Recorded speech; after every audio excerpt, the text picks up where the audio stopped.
I had literally been disabled for 6.5 years by this stage. And I want to tell people that God loves them.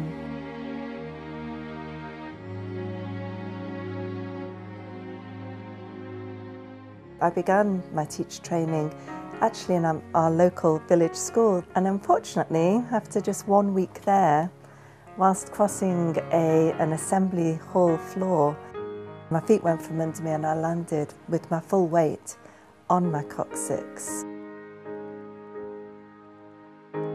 I fell in September of 2005.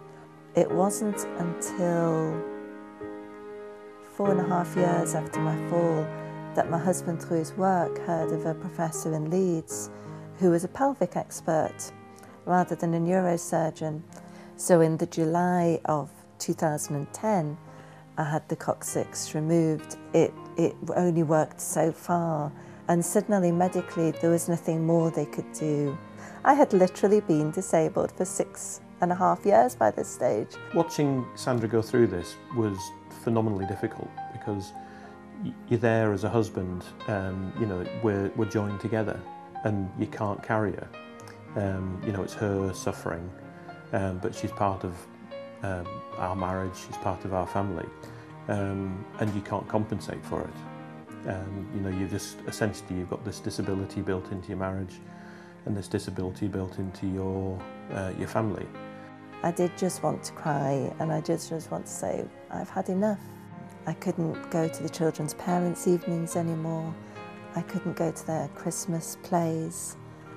And they were probably the hardest things and the times when I would find it hardest.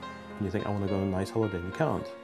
You can't even go to, let's go, you know, like for us, go to shopping to Leeds. You can't. And all those things which are just normal. We can't take the dog on a walk together. You can't go to Morrison's. You can't do just routine things, and all these things just build up. Probably about a year after we had appreciated that I was not going to get better through this operation, we had a preacher come to church called Nathan Morris, an amazing man of God, and he has a wonderful healing ministry. And I didn't go. He was there for a week and I didn't go. And I was scared to go. So many other people had prayed for me and it hadn't happened. And other things came up all of a sudden. And I felt more panicked then than I'd ever felt. And my daughter was very disappointed that I didn't go.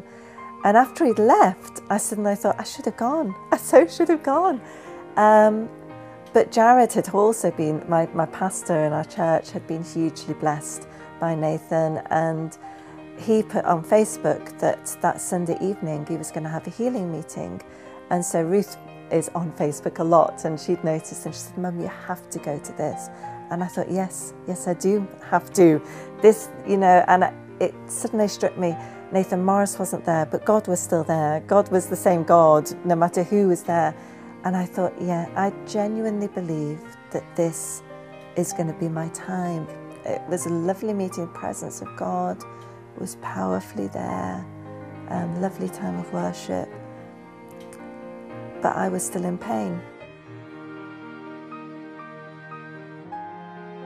And we stood up and we were gathering our Bible and our coats, and literally as we stood, Jarrod said, right, I'm going to pray for healing now. And I said, straight, right, we can wait a couple more minutes. I am getting my prayer. And I went forward and he prayed for me, and I went over in the presence of God. And then suddenly, as I began to get up, I thought, it's not sore. And it was the strangest feeling in many ways, because my legs were achy because I wasn't used to I'd stood quite a lot in the service. But my coccyx itself was no longer sore. And I almost didn't dare say it out loud because I wanted to move more and test it more. And I went back and sat down, and Stuart said, well, do we need to go now, you know? And I was like, no, because the pain's gone. And he went, are you sure? You know? And I went, well, I think so. I said, just let me. And I did things that I knew would normally hurt. And Ruth said, well, are you healed? And I was like, yes, I am. It was miraculous. The change was so instant for us. And so now I'm working Mondays and Thursdays in our church school. I'm excited about what God has in store. I'm excited by how much He can do. And I want to tell people that God loves them. But it's not a wishy-washy, patting you on the head, you'll be okay love.